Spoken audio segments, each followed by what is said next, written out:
Hello everyone, welcome back to Gate and Tech. And आज है आप लोगों का डे 131।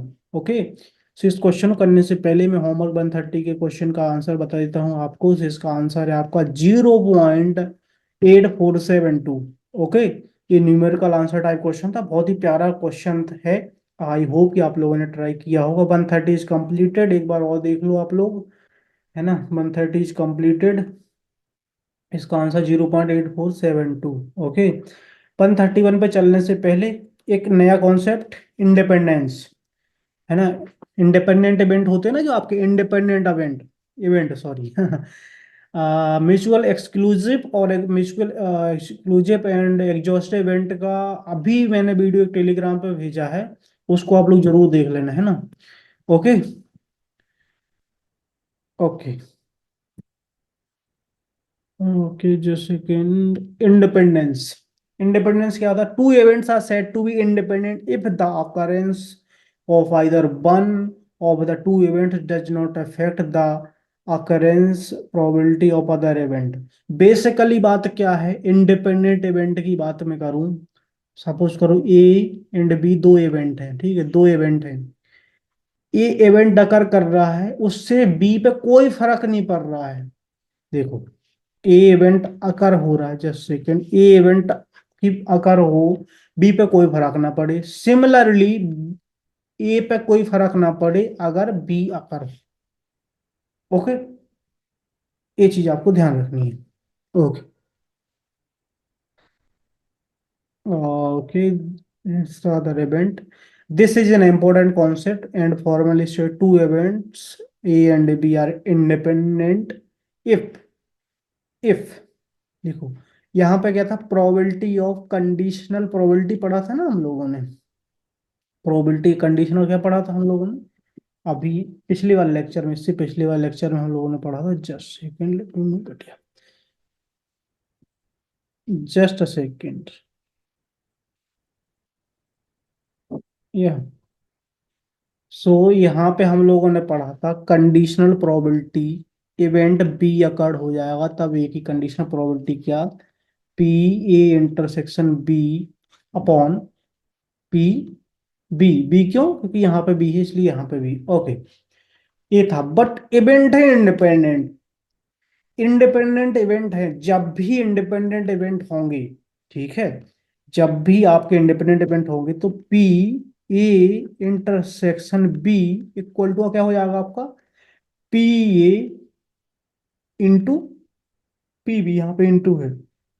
ओके, ठीक है।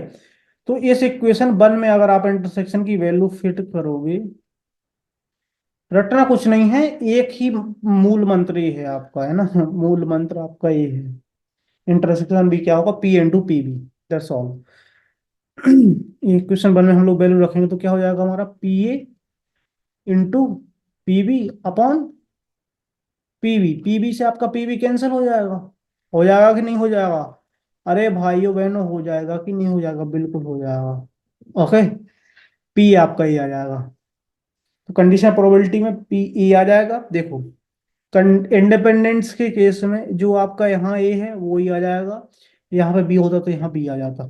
ओके, ये चीज देखो, बी है, बी है पहले, बी आ गया, ए है पहले, ए आ गया।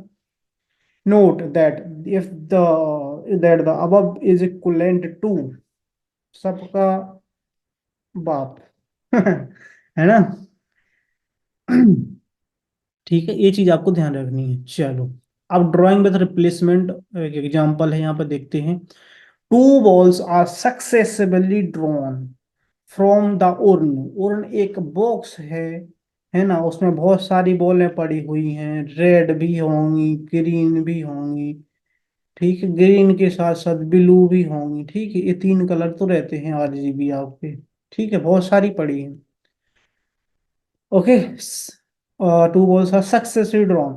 सक्सेसफुली का सिंपल सा मतलब होता है पहले एक निकालेंगे, है ना, उसके बाद ही दूसरी निकलेगी, पहले ए फिर ए, ठीक है। Okay, just second, drawn from the urn that contains seven red balls, three black balls. Okay, 7 है आपके पास रेड बॉल से, जस्ट मैंने एग्जांपल क्यों बताया था, अभी मैं बता देता हूँ आपके पास कि आपके पास 7 है आपके पास रेड बॉल्स, और ब्लैक की मैं बात करूं कितनी है आपके पास, 3 आपके पास है black balls. The first ball is drawn, just second, the first ball is drawn with replacement की बात हो रही है यहाँ पे, ठीक है।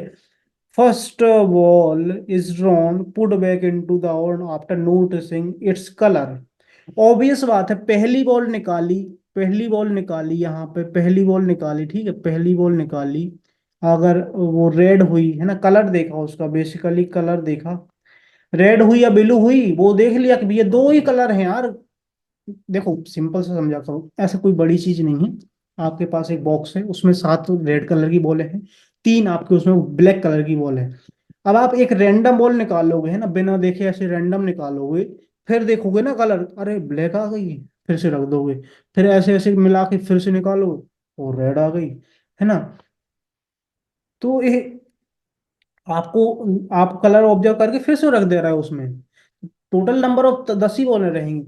तो what is the probability that the two balls drawn, है ना, what is the probability that the two balls drawn are both black. यहाँ पे क्वेश्चन आपसे बोथ रेड पूछ सकता था, देयर इज नो प्रॉब्लम, है ना। अब जो पूछा है उसके अकॉर्डिंग देख लेते हैं, बाकी के आप अकॉर्डिंग केस बनाते रहना। यहाँ पे देखो दोनों ब्लैक होने के लिए क्या क्या चाहिए हमें, फर्स्ट बार निकालें वो भी ब्लैक निकले, सेकेंड टाइम निकालें उसका कलर भी देखें वो भी ब्लैक निकले, है ना, ए वाले भी ब्लैक निकली, ब्लैक बॉल, और ये भी आपकी ब्लैक बॉल निकली, फर्स्ट टाइम भी ब्लैक निकली, फर्स्ट भी ब्लैक निकली और सेकंड भी आपकी ब्लैक निकली। तो प्रोबेबिलिटी आपकी यही पूछी गई है, what is the probability that the two balls drawn are both black, ठीक है, बोथ ब्लैक पूछा गया आपसे। आपने क्या करा, इवेंट ए, जस्ट सेकंड, या इवेंट ए डिफाइन कर, the first ball drawn is black, okay, event B करा the second ball is also black, क्योंकि हमें दोनों ब्लैक ही चाहिए, यहाँ पे बोथ ब्लैक की बात हो रही है। तो ए एंड भी करोगे आप, देखो आपने इवेंट डिफाइन करा, ए वाला निकालोगे वो भी ब्लैक आए, दूसरी बार निकालोगे इवेंट बी का नाम दे दिया, दूसरी बार निकालोगे वो भी ब्लैक आए, अब इंटरसेक्शन कर दो तो वो तो बोथ ब्लैक ही हो जाएंगी, both black, both are black, okay. अब देखो आप, probability of A, probability of A 3/10, इसमें कोई दिक्कत। अब आप देखो probability of B, probability of B, conditional probability of B when A, event A जो ऑलरेडी अकर्ड, देखो इवेंट ए में क्या था, ऑलरेडी ब्लैक बॉल निकालनी थी आपको, सॉरी, इवेंट ए में आपके ऑलरेडी ब्लैक बॉल एक निकल चुकी है, ठीक है, ओके, ब्लैक बॉल एक निकल चुकी है, 10 में से 3 ब्लैक है, उस तीनों को सिलेक्ट कर लो, कोई ना कोई तो निकलेगी आपकी, फिर ब्लैक ही तो निकलेगी और क्या है ना। ये प्रोबेबिलिटी 3/10। अब देखो इवेंट ये ऑलरेडी अकार्ड हो चुका है, but without replacement, sorry with replacement है, मतलब बॉल हम फिर से रख दे रहे हैं ना, सिर्फ कलर ऑब्जर्व करके रख दे रहे हैं, तो इवेंट जो हमारा बी होगा, इवेंट बी होगा, इवेंट आपका बी होगा, उस पर कोई भी फर्क नहीं पड़ेगा इवेंटी का। इवेंटी का तभी फर्क पड़ता अगर यहाँ पे होता विदाउट रिप्लेसमेंट का केस, है ना, विदाउट रिप्लेसमेंट, है ना, क्योंकि कम जाती फिर बॉल वगैरह तो उसका फर्क पड़ता, तो यहाँ पे सिंपली इसलिए यहाँ पे कंडीशनल वगैरह कुछ फर्क नहीं पड़ा, क्योंकि रख दी है बॉल, तो फिर से पी बी, फिर से ब्लैक निकालोगे तो फिर से 3 ब्लैक ही निकलेंगी आपको, तो 3 में से आप, मतलब 10 है टोटल, उसमें से 3 ब्लैक की प्रोबेबिलिटी आपकी पी बी हो जाएगी। यहाँ पे देख सकते हैं B and A are independent. देखो event A and B are independent कैसे, इवेंट ए आकर हो रहा है, उसके बाद आपका इवेंट बी आकर होने के लिए आप देख रहे हो, तो उसमें कोई फर्क नहीं पड़ रहा है ना, इवेंट ए का उसमें कुछ इम्पैक्ट नहीं है, इम्पैक्ट नहीं है, that's why these two events are independent, okay. और हैंस आप लोग निकाल सकते हैं इनकी प्रोबेबिलिटी, है ना, इनकी प्रोबेबिलिटी निकाल सकते हैं 3/10, और कंडीशनल से भी निकाल सकते हैं, इंटरसेक्शन आप कैसे निकालोगे, पी वी ए, तो ये आपका पी बी था आपका 3/10 ही था, पी बी था आपका 3/10, 3/10 ये भी, आप डायरेक्टली ऐसे भी कर सकते थे जैसे मैंने आपको बताया था, पी ए इंटरसेक्शन बी आप लोग निकाल लो। ठीक है, पी इंटरसेक्शन बी आप लोग निकाल लो। और अब यहाँ पे चेंज करना पड़ेगा मेरे को, ओके, पी ए निकाल लो, पी बी निकाल लो। ठीक है, इतना सब कुछ निकाल लिया आपने। जस्ट इतना सब कुछ निकालने के बाद आप क्या करो, इतना सब कुछ निकालने के बाद आप क्या करो, P A intersection B, okay, equal to P A N, sorry P A, just just a second, P A into P B. अगर ये कंडीशन आपकी सेटिस्फाई हो जाती है दैट्स मीन्स कि आपके दोनों इवेंट इंडिपेंडेंट इवेंट है। अगर ये कंडीशन सेटिस्फाई हो जाती है तो यहाँ पे क्या कर सकते हैं, E and B are independent pendent, A B are independent events. Independent का मतलब ही यही है कि भैया हमें तुमसे कोई मतलब नहीं है, ना तुम्हारे इस करने से मेरे पे कुछ फर्क पड़ रहा है, ना मेरे करने से तुम्हारे पे फर्क पड़ रहा है ना। तभी तो आजकल क्या हो रहा है, सिटी में जो जनरेशन रह रही है ना, आप लोग सब लोग जितने भी लोग सिटी में रहते हैं, सब लोग इंडिपेंडेंट बनना चाहते हैं, सब लोग इंडिपेंडेंट रहना चाहते हैं कि भैया हम लोग क्यों मतलब जॉब करते हैं, क्यों तो तैयारी करते हैं, क्यों मेहनत करते हैं कि भैया हमें इंडिपेंडेंट बनना है। इंडिपेंडेंट कैसे, कि हमें माँ बाप पे अपने पे निर्भर नहीं रहना, उन पर डिपेंड नहीं रहना है।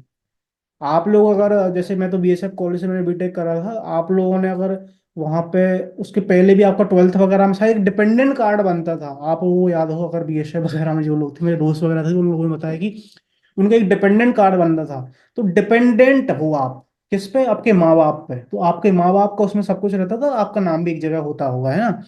बट जैसे आप इंडिपेंडेंट हो जाते हो तो मतलब आधार कार्ड वगैरह पे नाम रहेगा, बट इंडिपेंडेंट का मतलब कि आप उनसे खर्चा नहीं ले रहे हो, और थोड़ा बहुत आप कुछ चीजों में परमिशन भी नहीं ले रहे हो, दैट्स ओके।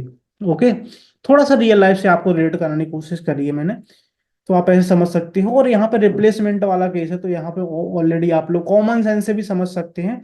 तो इंडिपेंडेंस का आपका कॉन्सेप्ट क्लियर हो गया होगा आई थिंक। ओके, चलते हैं क्वेश्चन की ओर, ज्यादा ना करते हुए शोर, चलते हैं क्वेश्चन की ओर।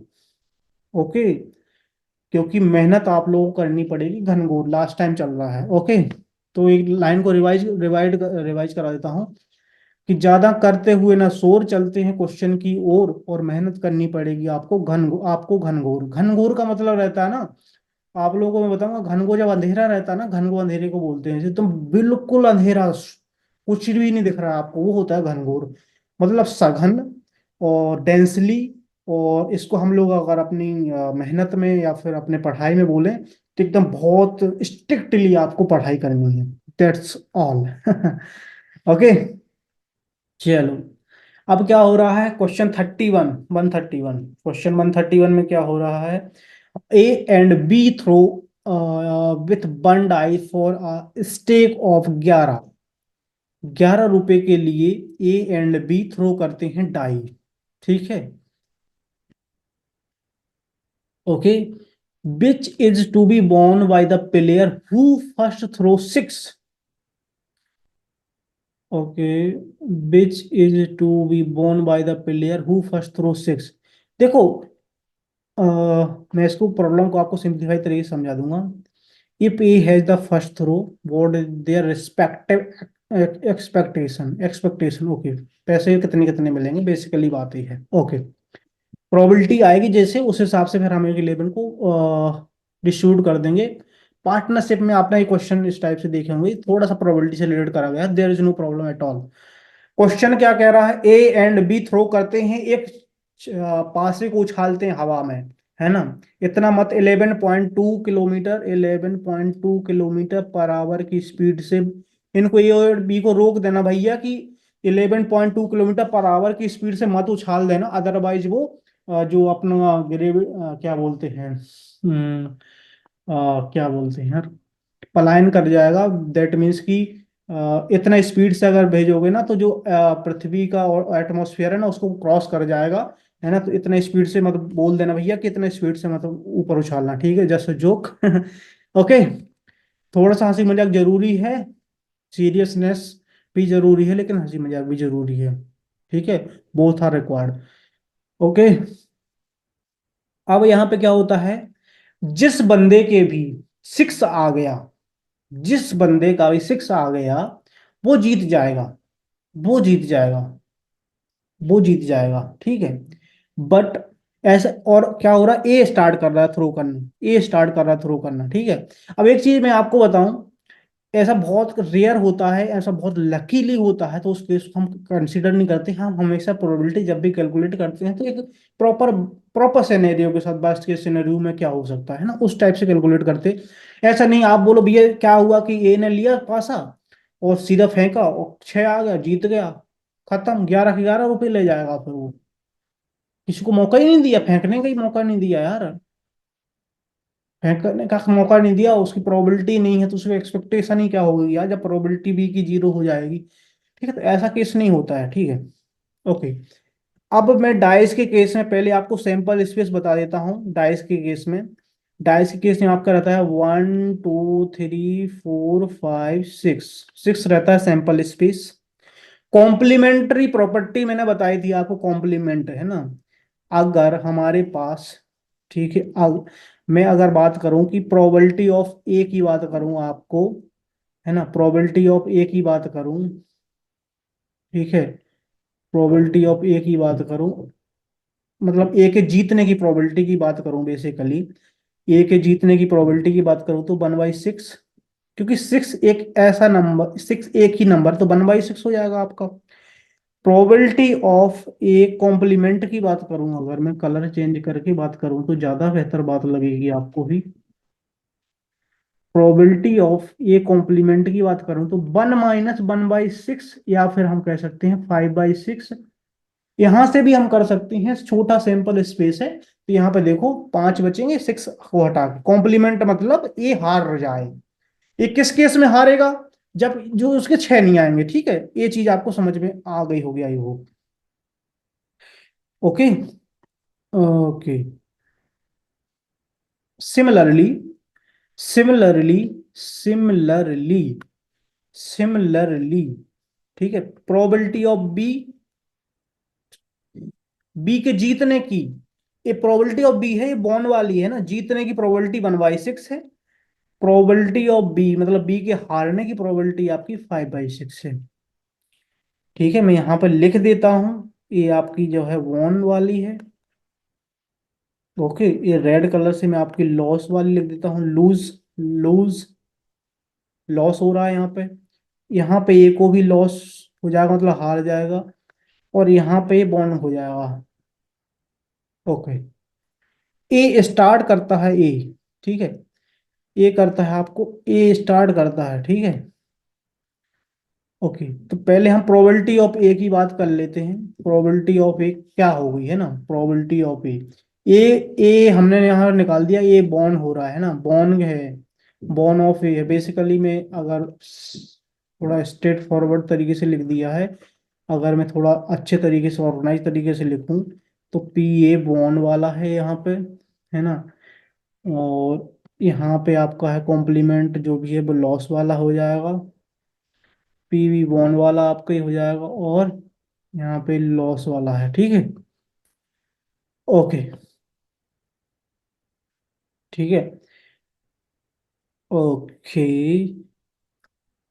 Okay, just second, wonder who clear the first, या देखो ए ने पहली बार फेंका और पहली बार ही जीत गया 1/6 प्लस। ठीक है, अब ए ने फेंका, नहीं जीता, 5/6, बी ने फेंका, नहीं जीता, 5/6, बट हम ए को जिता रहे हैं ना, अब ए को जिता रहे हैं हम लोग, है ना, ए को यहाँ पे हमें ए का पूरा प्रोबेबिलिटी देखते हैं कि भैया ए किस कितने कितने केस में जीतेगा। फर्स्ट में भैया एक बार में जीत गया, दूसरे में क्या हुआ, ए ने फेंका नहीं जीता, बी ने फेंका नहीं जीता, नहीं जीते वाला की देख रहे हैं आप लॉस वाली प्रोबेबिलिटी, फिर ए ने फेंका जीत गया। चलो, ए ने फेंका नहीं जीता, बी ने फेंका नहीं जीता, ए ने फिर फेंका नहीं जीता, इस बार फिर से फेंकेगा ना, फिर से बी फेंकेगा, वो भी नहीं जीता, फिर ये जीत गया। सिमिलरली आपका ये चलेगा इनफाइनाइट तक, ये आपका चलता ही रहेगा सीक्वेंस। ये चीज आपको ध्यान रखनी है। प्रोबेबिलिटी ऑफ ए बॉन्ड, पहले बार में फेंका जीत गया, प्लस, है ना, प्रोबेबिलिटी ऑफ ए निकाल रहे हैं ना हम कि ए में कितना केसेस बनेंगे, ये कि सिनेरियो देख रहे हैं हम बेसिकली, सॉरी, ए का हम लोग सिनेरियो देख रहे हैं। पहली बार में ए ने फेंका जीत गया, ठीक है, प्लस और क्या हो सकता है, पहली बार में फेंका नहीं जीता, है ना, नहीं जीता, इसको मैं कह देता हूं ए है आपका ए, यहाँ पे भी ये है, यहाँ पे भी ये है। ओके, पहली बार में फेंका नहीं जीता ए, ये आपका बी है, बी भी नहीं जीता, फिर से ए को जिता दिया हमने। यहाँ पे ए को जिता रहे हैं हम बेसिकली, है ना, ए को जिता रहे हैं सिर्फ। पहली बार में ए, दूसरी बार में बी, फिर ए, फिर बी, यहाँ पर तीसरी बार में जीत गया, तो यहाँ पे चौथी बार, पांचवी बार में जीत रहा है। तो ऐसे चलता रहेगा आपका। तो ये इनफाइनाइट जीपी, इसका सम निकालना है बेसिकली हमको। तो प्रोबेबिलिटी ऑफ ए क्या होगी यहाँ पे, probability of A, probability of A क्या होगी आपकी, प्रोबेबिलिटी बेसिकली हमें कैलकुलेट करनी है। उसके पहले मैं आपको बताऊं कि सम ऑफ इनफाइनाइट जीपी, यहाँ पे फर्स्ट टर्म क्या है, फर्स्ट टर्म, फर्स्ट टर्म ऐसे डिनोट करते हैं आपकी ये 1/6, ठीक है। और कॉमन रेशियो, कॉमन रेशियो की आर की बात करूं तो क्या होता है, second term, second term divided by first term, ठीक है, second term divided by first term. Second term में क्या क्या है आपके पास, 5 × 5 × 1 /6 × 6 डिवाइडेड बाय फर्स्ट टर्म 1/6। इसमें मैंने 10 बार बता चुका हूं कि दूर दूर के मिला दो, पास पास के मिला दो, है ना। चलो, ओके, दूर दूर के मिला दो, पास पास के मिला दो। 5 × 5 × 1 × 6 अपॉन 6 × 6 × 6 इंटू वन कर दो, कोई प्रॉब्लम नहीं, इंटू वन। ओके, जो कट रहा है उसको काटो, 6 ही कट रहा, बाकी तो कुछ कट भी नहीं रहा है। ओके, तो यहाँ पे क्या हो जाएगा आपका 5² अपॉन 6², और बेसिकली हम कह सकते हैं 25/36, ये आपका आर आ गया। अब सम ऑफ इनफाइनाइट सीरीज आपकी क्या होती है, A/1 - R, जहां पे आर आपका लेस देन 1 होता है, ऑलरेडी ये लेस देन 1 ही है, ठीक है, ग्रेटर देन 1 हो जाएगा, यहाँ पे जीरो बना देगा फिर, जीरो नहीं, ऑलरेडी निगेटिव बना देगा, है ना, तो इसलिए हमारा रहता है। तो प्रोबेबिलिटी ऑफ ए क्या हो जाएगी हमारी, ए क्या हमारा 1/6, आर 1 - 25/36, सॉल्व कर देते हैं।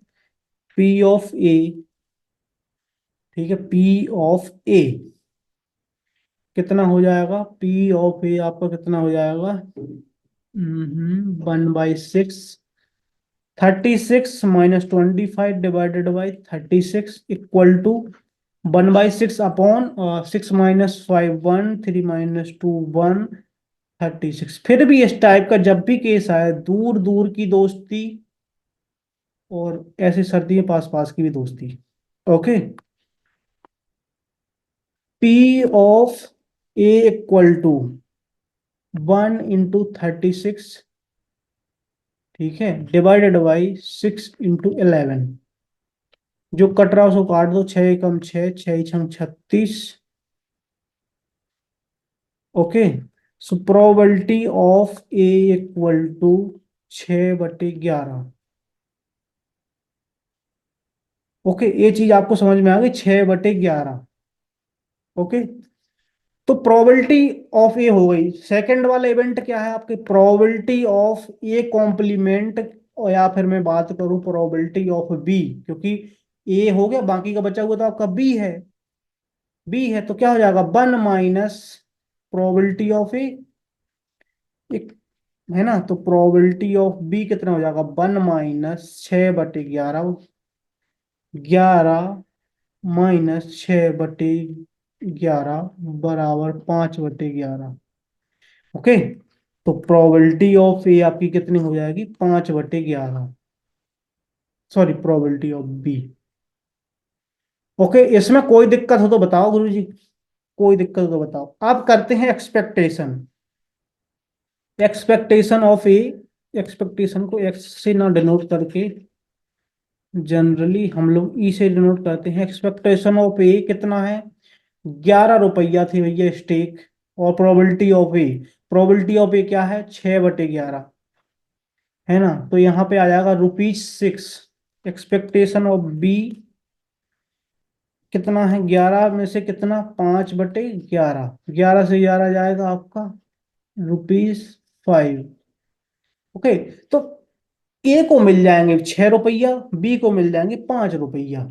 ठीक है, जो 11 रुपए के लिए इनका लगा था। ये सही खेल खेल रहे हैं ना जिस टाइप से ये। ठीक है, ओके।